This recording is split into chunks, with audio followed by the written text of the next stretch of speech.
Tonight's Ways and Means meeting of June 12th, we'll take a couple people out of order. I'm going to take John Henry first, the parking clerk. In tonight's meeting, I have Brian Arrigo and Council Patch, both on the Ways and Means Committee. John, basically we're going to do what we did the last couple of nights, just a brief summary, which I know there's not much there. The budget, you put together very self-explanatory budget, just a brief synopsis, and then the council has some questions. I believe it starts on 39. And the main budget is 44. Nothing has changed other than the adjustments for compensation, adjustments through collective bargaining. Collective bargaining adjustments in the salaries. During 2013, the parking offices issued 23,556 parking violations. Going into the next calendar year, we anticipate and projecting we're going to issue about 24,542. In 2013, the parking violations generated $778,700. Projecting into 2014 that the revenue may be $873,585. The parking meter revenue for 2013 was $87,000. The parking meter revenue for 2014, I'm projecting will reach $75,426. This reduction in parking meter revenue is a result of the removal of over 100 parking meter spaces within the city, and also the fact that Broadway was under construction for a period of time, as well as the fact that MGH facilities at the post office building moved to a new location, and also the Department of Transitional Services on Ocean Avenue moved to East Boston. Anticipate that the net revenue return to the general fund will probably be in 2014 $700,000 after expenses. That's after expenses. Thank you. Any councils? Council Patch. That's John. Council Arrigo. Just a quick question. I know that there's a plan for parking to happen, or plan for the police station to be used for parking potentially, or some kind of development, potential parking area for Broadway.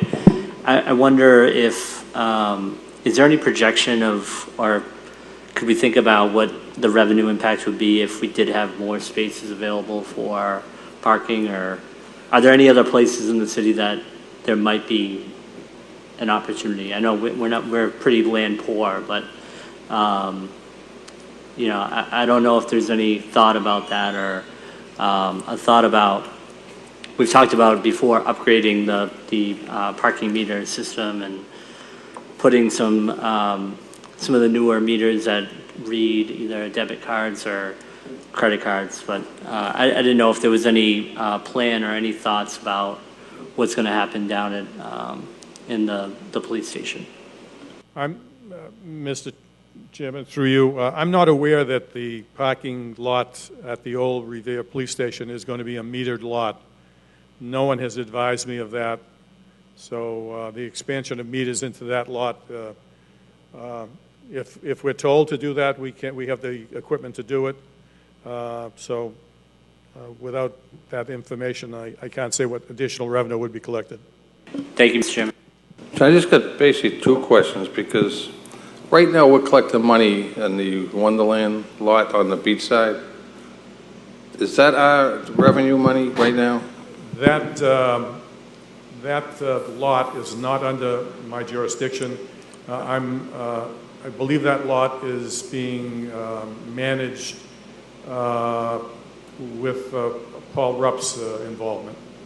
Okay, I was just going to say we're going to lose more money. I thought it was under ours, so basically we'll lose. One other question I got is, and I know you didn't do this, but you're going to lose a few more meters right down the street on Broadway. It's actually across the street from my ward, right out front the Speakeasy. I mean, they got a bus stop that's taking up 3 meters. We're going to take out. I mean, to me, I don't know who okayed that bus stop to go there and why they would put it smack in the front where businesses are and when they go down the street. But I mean, there's another 2 or 3 meters we're going to lose.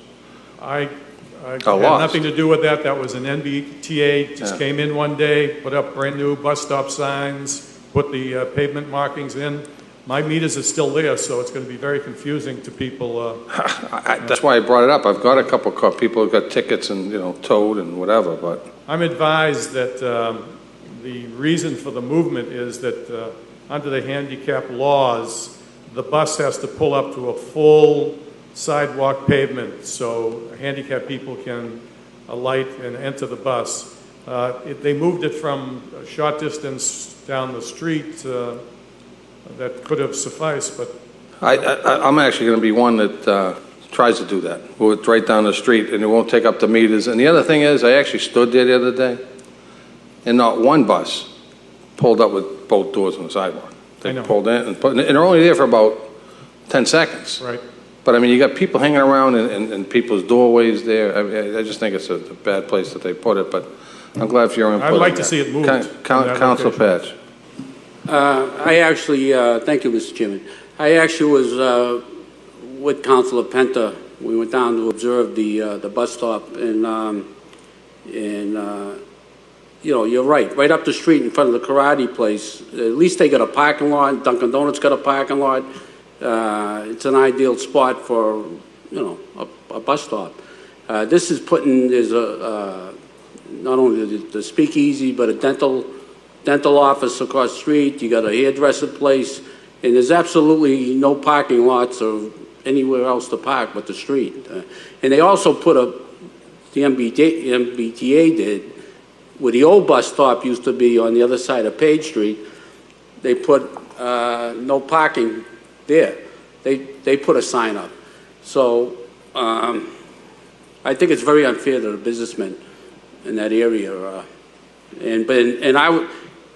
One of the owners was told that, and showed me a text that the council and the traffic commission okayed it, and I don't think neither one of us had anything to do with it. So.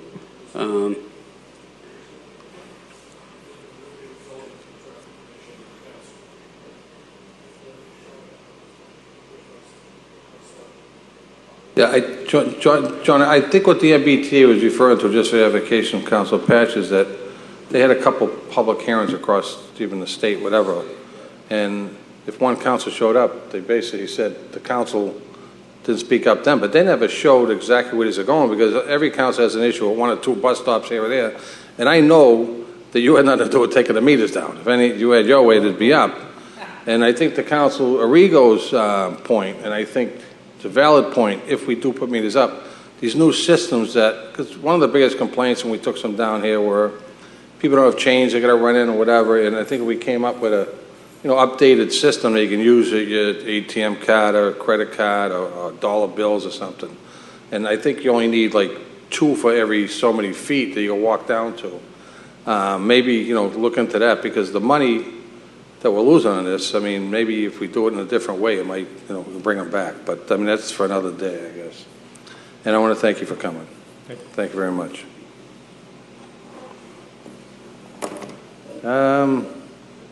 Veteran Affairs. Nikki, we'll take you next.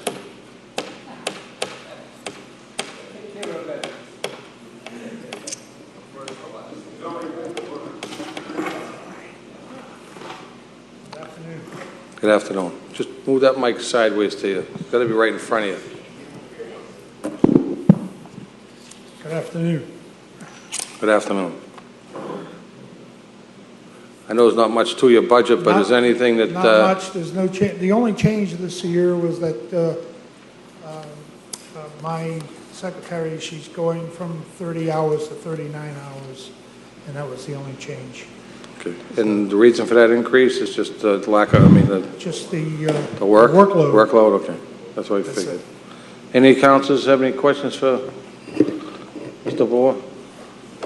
Seeing none, thank you very much. Great, thank you. Mr. Goodwin. Thank you, Council Penta.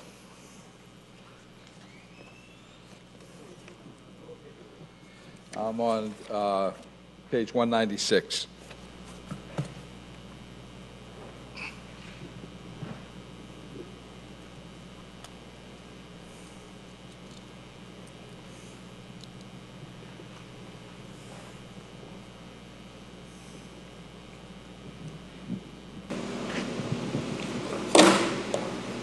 Yeah, Don, if you just breeze through your thing, quickly, just no changes, just, if there's any changes on there. No, there's no real major changes. Obviously, it's, the big numbers are the same ones every year with the Water and Sewer Enterprise Fund and the work that's being done.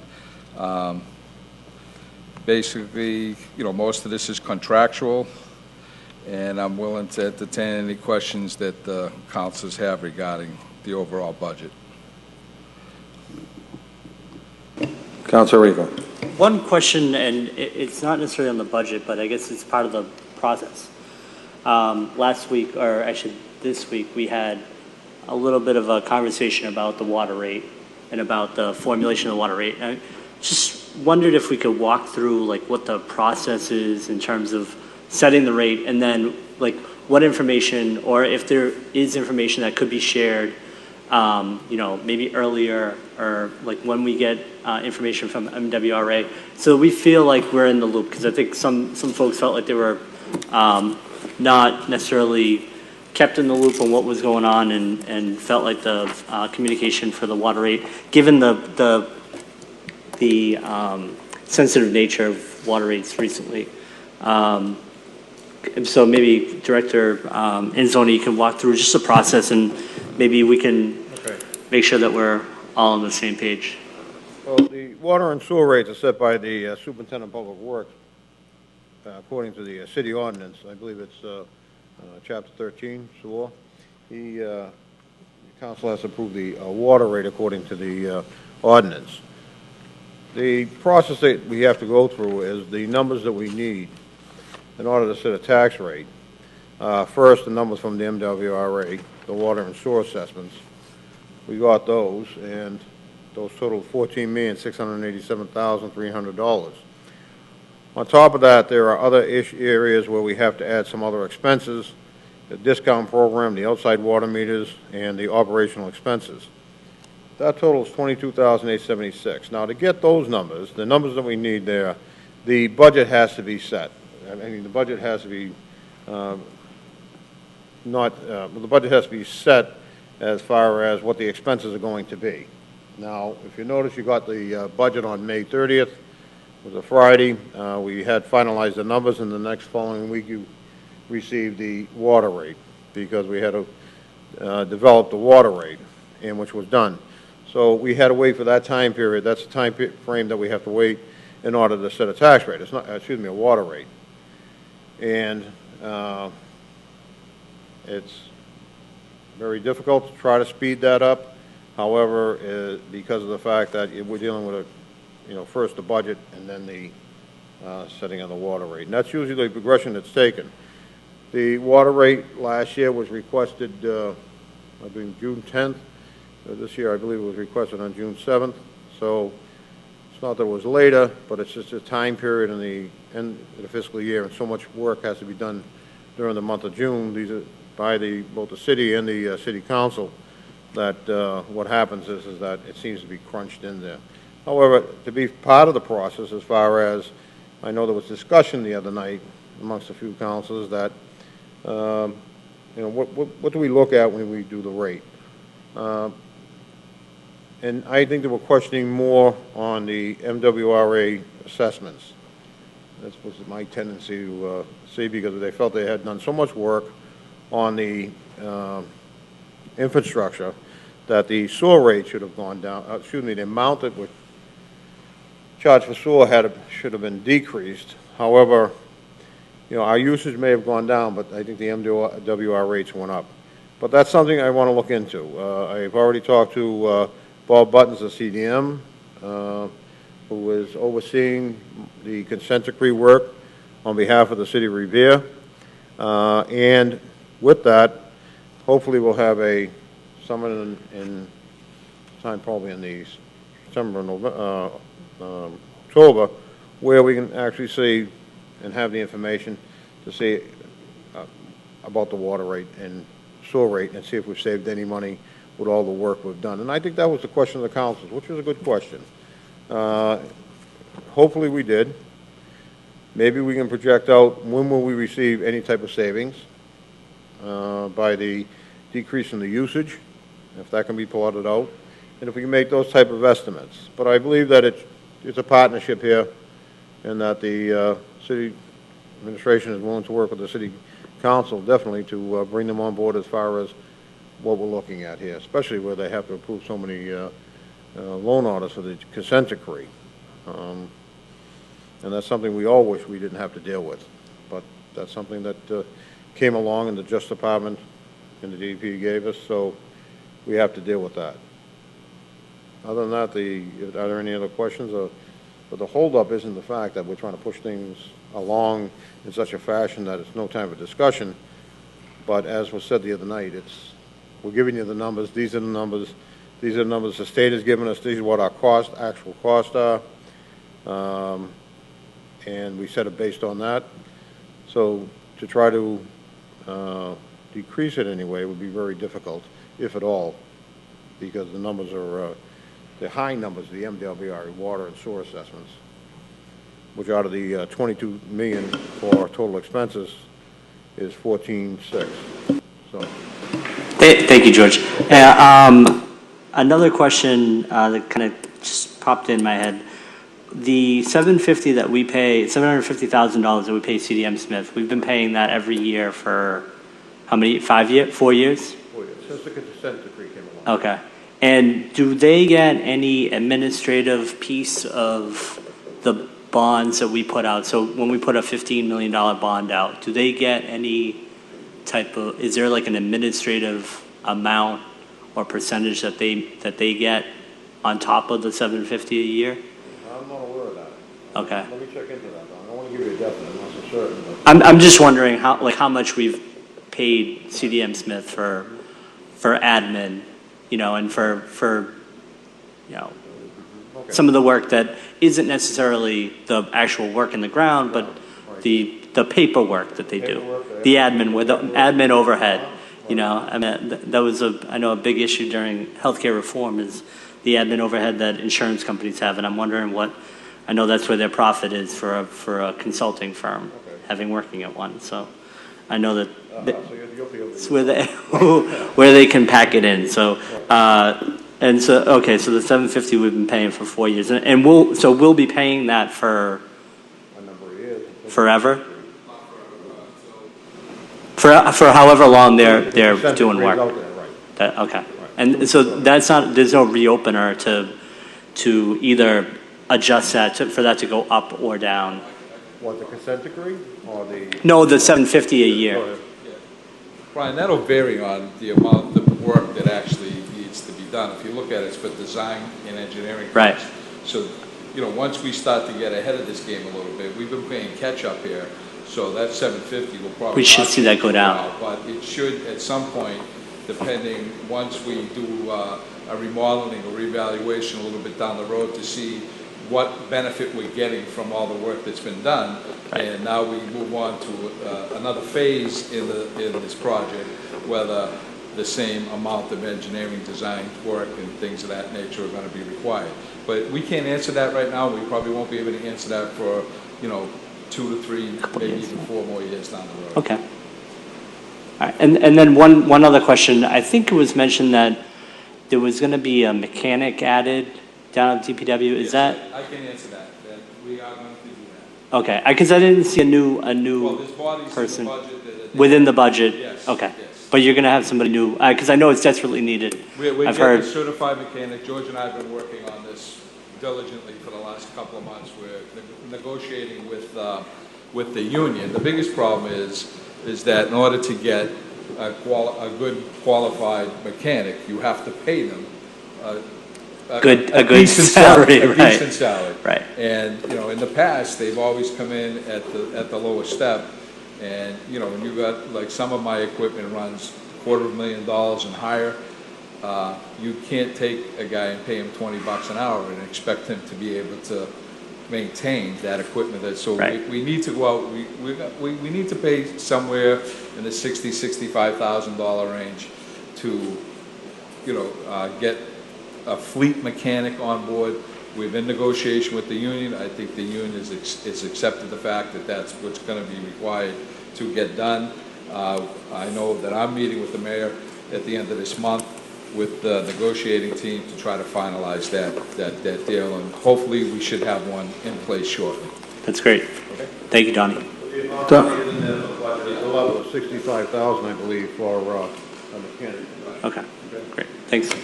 Donnie, just to go a little further with Councilor Rico, I think it's a great point. I was actually waiting, and I'm still waiting, for information from CDM and the purchasing agent on the work. Now, he's $750,000.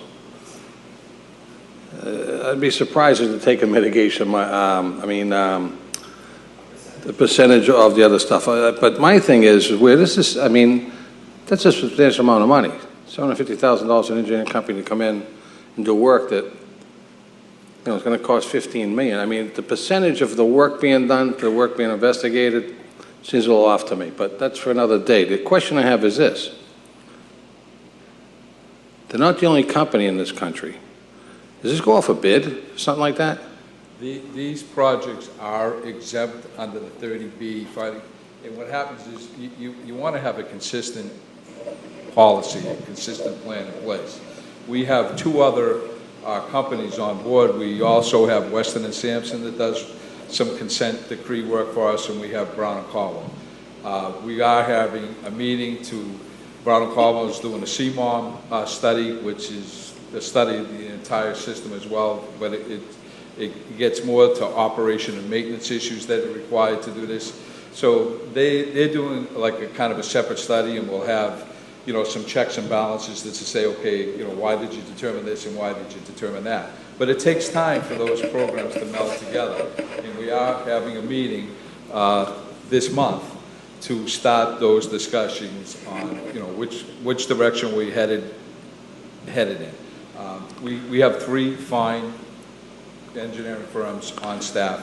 I'm not saying they're not fine, but sometimes you get comfortable year after year after year. Well, And we're not getting what we're paying for. That's just my opinion on anything. that's where the That checks, I mean, you want it to be known that we could go and get somebody else. we could, and that's where the checks and balances will come in with, you know, with the other 2 companies. And those are good questions, and I think the public needs to hear those questions that you're asking, and we are dealing with it. It's not an easy avenue to go with, because we're not that far enough down the road to actually go out and remodel and reevaluate what's going on. So, but we're getting to that point where we can start evaluating that information, see what good it's being done, and whether there's a different approach or a different avenue you need to go. But see, that's part of my point. I mean, when CDM was up here, he showed me a book that went just like this. That's how thick the book was. That's only 1 year's worth of work. Okay, so they've been investigating for 4 years. I'm saying, how long is it going to take to finish all that work? So how much more investigating are you going to do before you finish this work? I mean, I'm just trying to get a handle on this thing, because it's something that could really put us under the water if we don't. This is the biggest thing facing the city right now. I agree from the financial... Excuse my pun, George is right, but, you know. No, that's the, you know, from a financial standpoint, that's a great question, and I think that, you know, within the next year to 18 months, a lot of those questions will come to light, whether you do take a different approach. But you need to get to a point where when you haven't done any work on your system in 50 years, and the federal government's breathing down your neck, there's a certain amount of effort and work that needs to go into it so you can get to the point to do an honest reevaluation of the system. And we're getting there. And there's some, I mean, I've had the same differences with them as anybody else. I've asked the same questions. And, you know, this year, they're asking. Well, you can relate to them. I'm one counselor that will not. It's in my committee. I understand. We're not even taking it out of my committee until I get that information, so. Well, I understand that you should have. I'm waiting for them. It's only been, I mean, for the clerk, 2 months, 3 months? I don't know. From CDM. Well, the auditor, I believe, has some information. She said she is working on it, and I know she is, but, She yeah. is. But Right. But she can't give me anything until CDM gives information, so it's like, I mean, and I explained to him, I mean, we can sit here till next year. I mean, I don't care. The financial information that the city council is asking for. It's a very tedious process. I know Well, there's been Judge, different basically what it is how much have the city appropriated from day one with this company? How much of that money has been expended? And what work has basically been done, and what work have they investigated to be done? I mean, they should have all that. He comes up here with books, this and that, but I mean, you know, the one map that I know Councilor Morabito was happy they gave him, I needed 3 magnifying glasses to see. But all said, 3 months, that's ridiculous. You know. Yeah, what I will do. But is you I'll shouldn't have talk- to get this information. I mean, you got enough to do. What? Well, You know. you know, it's my duty to oversee the financial I- department, so I I hear will you. make sure the information is done. I hear you. Don, I got one other question, and it's just a breakdown. On page 205, and I probably know the answer, but I see prison crew. Yes. Suffolk County 124. Yeah. That's not just for the prisoners, correct? That's got to be broken down. Which page is it on? 205. Oh, wait a minute, you got Department of Children's Services and guardrails, so it can't be just for, because it seems like a lot just for prisoners. Yes. That includes Roker as well. That's the Roker program we have. You know, you see the kids Right. come in and cleaning City Hall. It's just not the prisoners program. And I see guardrails there, There's a few guardrails that when there's an accident and the police are unable to obtain who So it comes out of that actually- fund. It comes out of that fund. okay. All right, thank you. Any other questions to the DPW Director? That's yours. Donnie, thank you very much.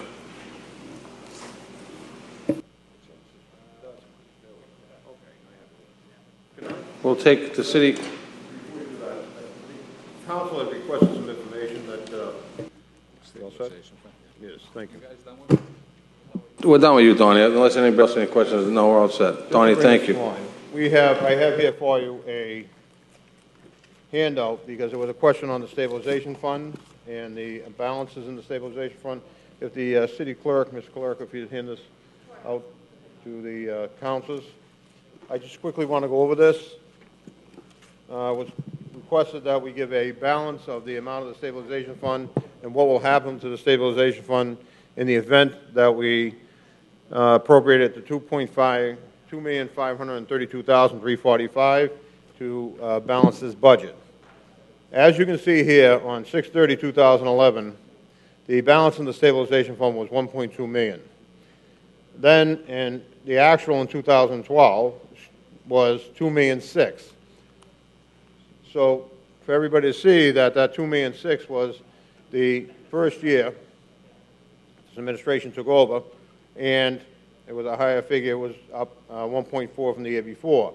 Then we utilized money to stabilize the next year's budget, and with that, we still had a figure of $2.3 million.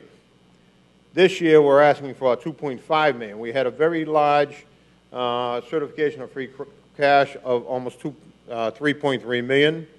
The amount would be, a total amount would be $3,124,000. That figure is almost $2 million more than the amount that was as of 6/30/2011. So we're still in a positive shape with the stabilization fund. We asked for a transfer of $493,840 to be transfer it from the free cash to the stabilization fund. Again, it's really one reserve account to another, but the city ordinance required us to do that. We followed the city ordinance and did it. However, at the end, we're going to still have a remaining balance of $262,085. The mayor will be requesting the city council to put that money, to place that money and transfer it into the stabilization fund before the end of this fiscal year. The next part is on the water and sewer. Again, you see the actual on the water and sewer of the stabilization fund was $93,627. At 6/30/12 was $798,722. At 6/30/2013 was $884,765, and the estimated amount for 6/30/2014 is $986,310. Again, if you look at the 2011 figure, it's almost $900,000 more. Judge, simple question. I thank you for getting this to us this quick. I mean, just in layman terms, we're in better shape than we've ever been with both these funds, and also the mayor took some money to help reduce layoffs, taxes, and water rates. And that's correct. In the bottom line. And I thank you for that. And I mean, I'll just ask the city clerk if she can get this to the rest of the council to know. And I want to thank you, George, for the information. I just want to finish the part with the free cash certification. We had $101,545 certified this year. We had, by ordinance, had to transfer 15%, which was $15,232. We will be asking, the mayor will be asking to transfer the $86,313, which will bring the total up to $986,310. Which again, as you can see, we're in a much better position than we were previous to 6/30/2012. So the amount of money that we're spending or taking out of the stabilization fund is the money that will still leave us with a significant balance in the stabilization fund and further use. Okay? Thank you very much. If you don't use the stabilization fund, what will happen will be $2.5 million in layoffs and cuts. Understand that. Thanks very much. We have the city clerk is next. The budget has, for the city clerk's office, has remained the same since last year, except for contractual salary increases for the union members. The office supplies account has remained the same for the city clerk's office. Actually, thank you. I know you'd be brief, and just want to thank you for all the work you do for us and everything else. And basically, I'll speak for the city council's end of it. You do a great job for us and everything else, and that budget is what it is. And we'll see you on Monday night. Monday. Thank you, Chairman. Any other business? Seeing here and none, this meeting will be closed, and we're back on, I believe, 4 o'clock Monday. 4 o'clock Monday, the Ways and Means will gather again. Thank you.